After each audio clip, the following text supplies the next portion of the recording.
Hey, welcome back to SQL Server 2016 Administration. This is the Execution Plans and Query Store section, and in this video we'll look at administering the Query Store. In this video we want to learn how we set up and enable a Query Store, and then we'll discuss the various options that control the Query Store settings. Query Store is available only in SQL Server 2016 and later, and in Azure SQL Database. Now by default this is not enabled in SQL Server 2016, or 2017 for that matter, but it is enabled in Azure SQL Database. As a matter of fact, it's been documented that Microsoft is looking to turn Query Store on for all Azure SQL databases in order to measure performance.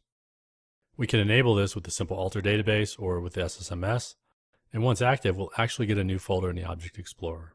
There are a couple things to keep in mind. You have the choice to enable read-only or read-write modes. If you do read-only, then the Query Store does not collect any new data, which is typically what we don't want when we start using Query Store. We actually want to capture new plans, so we usually want the read-write model. We can change to read-only if we need to save space or we're not adding new activity, or if we run out of space, Query Store will change automatically. Now using Query Store does require additional disk space. By default it takes 100 megabytes away from the space you've allocated to your database, but you can change that. But keep in mind if you do run out of space, it will change Query Store to read-only mode. There are quite a few options with Query Store. Most of them are fine for many systems. A couple quick notes before I show you how these options are set and changed. We can add additional space if we need to save lots more execution plans. So if your workload doesn't seem to be capturing all the data you want, you can certainly add more space. You can also lower the statistics collection interval if your data is changing often. It's one of the things you might want to do if you feel like the Query Store is not quite giving you enough information or detecting plan changes. There's cleanup of the data. It defaults at 30 days, but you can change this. In general, 30 days is quite a long time. Most of the time you may want to lower this if you don't feel that you need that data, if you're not actually using it. You may bring this down to 20 days or 10 days, but experiment and go slow. I doubt you need to raise it. The cleanup mode should be set to auto to avoid going into read-only mode. Now you can choose to manually clean up and purge data, and I'll show you how you can do that. The last thing is capture mode. You should be set to auto. You can capture all plans or you can capture none. Auto, though, tries to ignore the trivial plans or items that maybe just clog in the Query Store and aren't valuable. So let's look at how we turn the Query Store on a demo. Here I am back in Management Studio and I have my demo system. You'll notice I have an AdventureWorks database.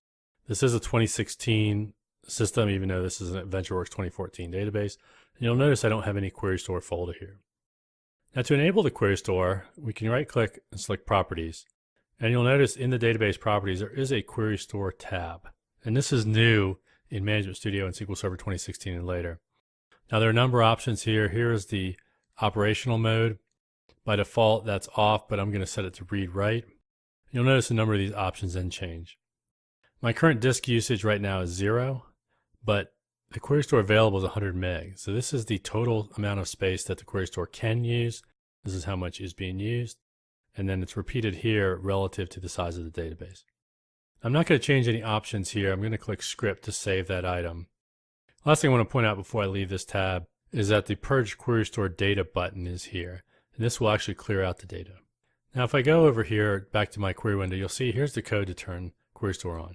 Here's the Query Store command to turn this on, and then set the mode to read-write. So let's run both of those. You'll notice once I do that and refresh my database, I now have a Query Store folder in here. This is for using the Query Store, which we covered in a previous video. But let's go back and look at some of these options. Now we talked about these in the lecture. We certainly have in here a number of options to look at. The data flush interval here is by default set to 15 minutes. It's probably sufficient for you, but if you find that you need to do this more often, please do that. It's a statistics collection interval. If your data is changing quite often, and if you have significant data changes inside of an hour, you may decide to lower this down, but otherwise this probably is sufficient value. Now I certainly have a number of options here, but I would tend to leave this at 1 hour unless I feel that I'm missing data. My max size, of course, can change this if I wish to. For example, I could set this to 150. My Query Store capture mode is all, none, or auto. And again, we want to capture auto by default. We may not want all plans, so let's leave it at auto. Do I have a disk space cleanup if I turn that off? If I turn this off and I run out of space, which could happen if I'm not monitoring the Query Store for every one of these databases, then I could click to read-only mode. So leave this at auto. And then your stale query threshold is set for just over a year. It's up to you if you want to lower this down. If it's not using a significant amount of space, I would go ahead and leave this. I'm going to click Script instead of clicking OK. I could certainly do that. And we'll see here what I've got to set my options. So in this case, the operation mode is read-write. The max storage I increased. The query capture mode was auto. Those were all options I touched. So go ahead and run this. And if I go back in here, we'll now see that those options are still set in here. And I've used just a tiny bit of Query Store data where I've actually captured these queries inside of Query Store. If I wanted to clear this out, I could click Purge, and it would ask me for confirmation, and I could clear out the data, and it would remove it. And that brings us to the end of our module. This is the section that covered execution plans in Query Store. We learned how to get the different forms of execution plans and then view and save them in Management Studio. It's very valuable when you're troubleshooting performance and trying to improve your server.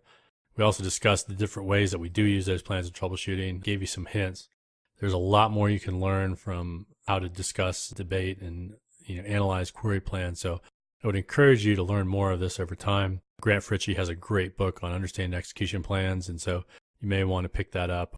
There's a free version from Redgate Software as well, and use that to further your learning. In the last two videos, we talked about the Query Store, which was really designed to make it easier for you to use information that SQL Server captures about performance and about execution plans, and use that to better tune your server. So we first looked at how we actually use a Query Store, how we might force plans and keep track of what's going on in our system. That's certainly a valuable thing. And then in this last video, we just discussed the configuration options for the Query Store, which are important for you as an administrator to make sure that you're managing your server appropriately. And that brings us to the end of SQL Server 2016 administration. Hopefully you've enjoyed this. I'm Steve Jones, and have a great day.